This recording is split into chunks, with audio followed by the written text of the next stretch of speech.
This is Alpha Centaurian 4. The channel is Alpha 4. And welcome back. Before you get any ideas, no, this is not going to become a regular topic on my channel. It just happens to be that I read three books on gender, one after another. This is the second one of the three, and this was the original one I wanted to talk about. We are going to be talking about Dr. Leonard Sachs and his book, Why Gender Matters. And the drink for today's show is going to be Glenlivet. This is my favorite scotch. We're going to be doing it on the rocks today. Oh, here, let's not be messy. Here you go. Oh, yeah. That's what I'm talking about. Yeah. Now, for those who are new to my channel, this is not my usual format, but this may be my format going forward. A drink, a conversation, and some good friends. Good friends, meaning you guys. Oh, that's good. Why Gender Matters. A review by me, Ramon. Intro. Today we are here at it yet again. This time looking at the book Why Gender Matters, second edition by Dr. Leonard Sachs. Tonight's drink will be single malt scotch. I like scotch on the rocks. That's just my personal preference. And I find the flavor of the scotch can truly influence your night if you sip it and drink it slowly and really take the time to enjoy it and think about what you're drinking. So now let's talk about the author. Leonard Sachs is an MD and PhD. He studied at MIT, Cambridge, Massachusetts, and at the University of Pennsylvania. He has a PhD in psychology and has been board certified by the American Board of Family Medicine since 1989. Dr. Sachs has provided primary care to children and adults since the 1990s. In 2005, Doubleday published his book, Why Gender Matters, an updated second edition. The book we are reviewing today was published in 2017. He also wrote the popular books, Boys Adrift, Girls on the Edge, and the New York Times bestseller, The Collapse of Parenting. Dr. Sachs has a wife and daughter and resides in Pennsylvania, where he still sees patients. He is also active in leading workshops and being a guest speaker for causes such as education, parenting, juvenile justice, faith communities, corporations, academics, and science, especially to address the issues of gender. Now for my review. As relates to the topic at hand, in the last few years, I have read The End of Gender by Dr. Debra Soh, 12 Rules for Life by Dr. Jordan B. Peterson, Maps of Meaning by Dr. Jordan B. Peterson, and The Phenomenology of the Spirit by Hegel. I've also been informed and influenced on this topic by authors such as Tristan Taormino and Janet W. Harding. I'm putting my influences on this topic up front because of how contentious this topic, the topic Dr. Sachs covers, can be.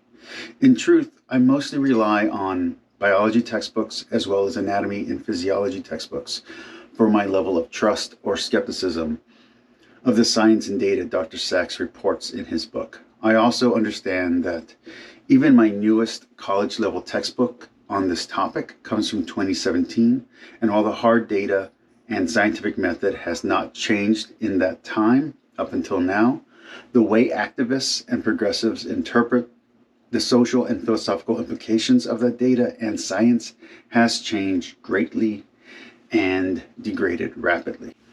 Dr. Sachs, with this book, seems to be taking on the project of undoing that damage and healing the schism between cold hard facts and the woke left, who are trying to distance academic and educated society from scientism, which it sees as misogynistic, patriarchal, colonialistic, and prejudice, which they sometimes refer to as whiteness or even maleness. But even if that was not the case, Dr. Sachs does cover other controversial and contentious issues in this book, Why Gender Matters. Issues such as gender, orientation, expression, and identity, all as relates to education and child rearing. This book gets right something its other contemporaries do not. It presents the hard data and explains it well with little to minimal bias. This book is well written and thoroughly researched.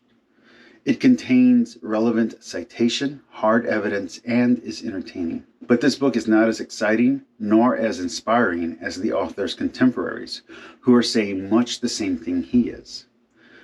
Let's look at the two most comparable public intellectuals with similar books to his own. Dr. Debra Soh.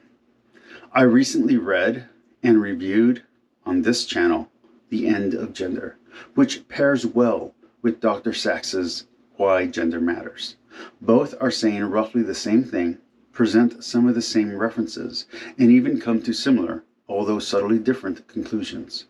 Why Gender Matters is the more scholarly of the two works, while still being written for a general audience. Saks's book cites the data and the references Dr. Soh's book is lacking.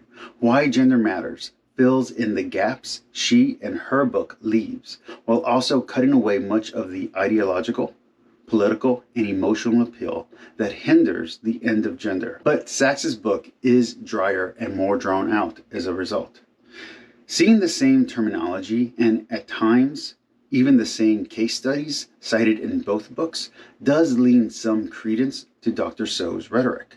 That partisan and sectarian rhetoric being something Saks is very careful of limiting in his own book.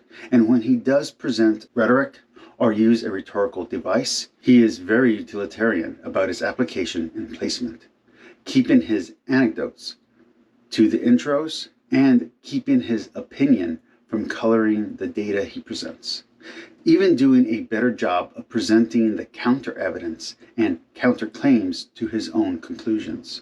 Saks steel manning instead of straw manning them, as Soh had a tendency to do. Then let's look at his arch rival, Jordan B. Peterson.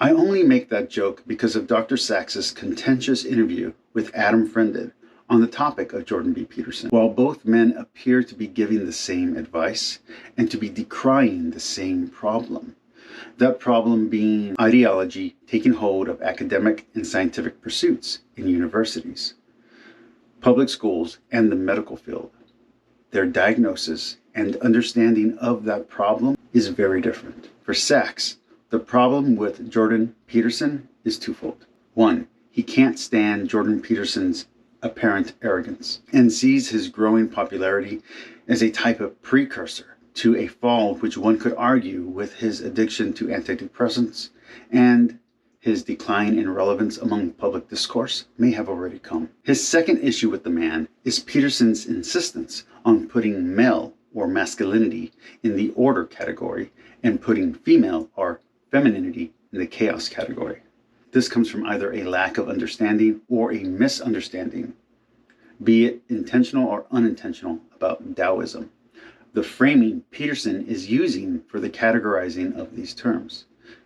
Peterson is using archetypes and typology as lenses to view all human wisdom from.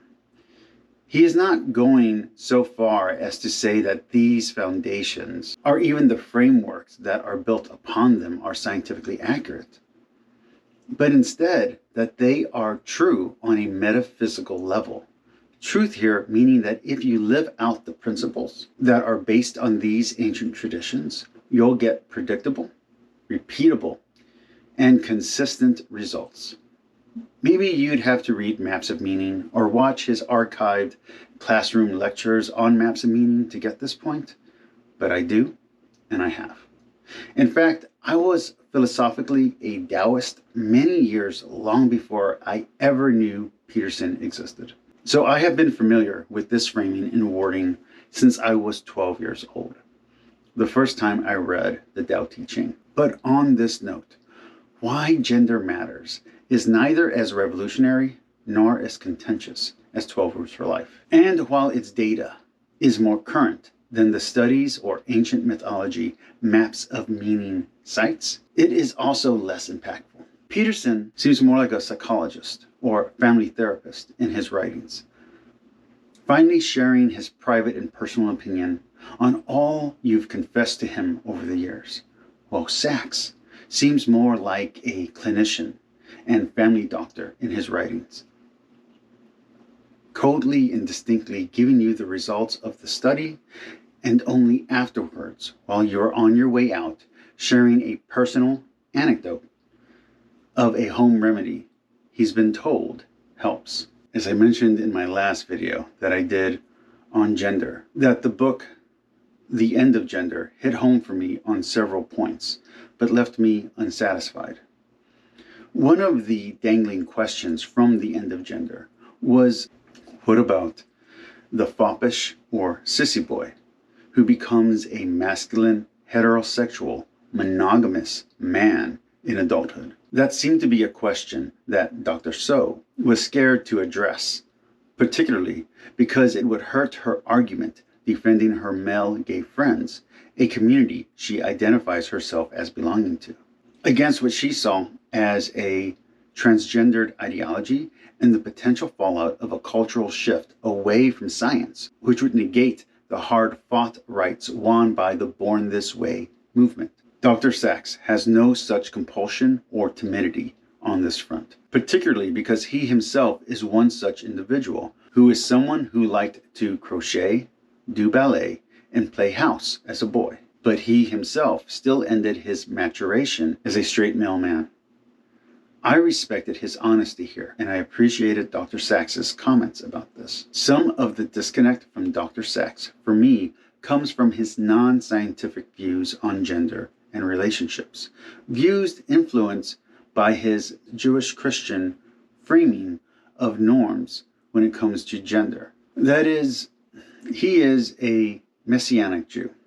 That is a Jewish Christian, and his framing of norms, gender or otherwise, are tinted or at least informed by this perspective. But I do agree with him that part of the current cultural shift and ongoing crisis of loss of identity does come from a rejection of Judaic Christian norms in the West. For a secular atheist who is not philosophical, but is more of an apathetic agnostic, there is a desire to reject all tradition that seems solely grounded in religious faith, not realizing that those traditions that they are rejecting have ancient biological threads having nothing to do with either Christian or Western thought, and are universal in human cultures far removed from and far more ancient than our own.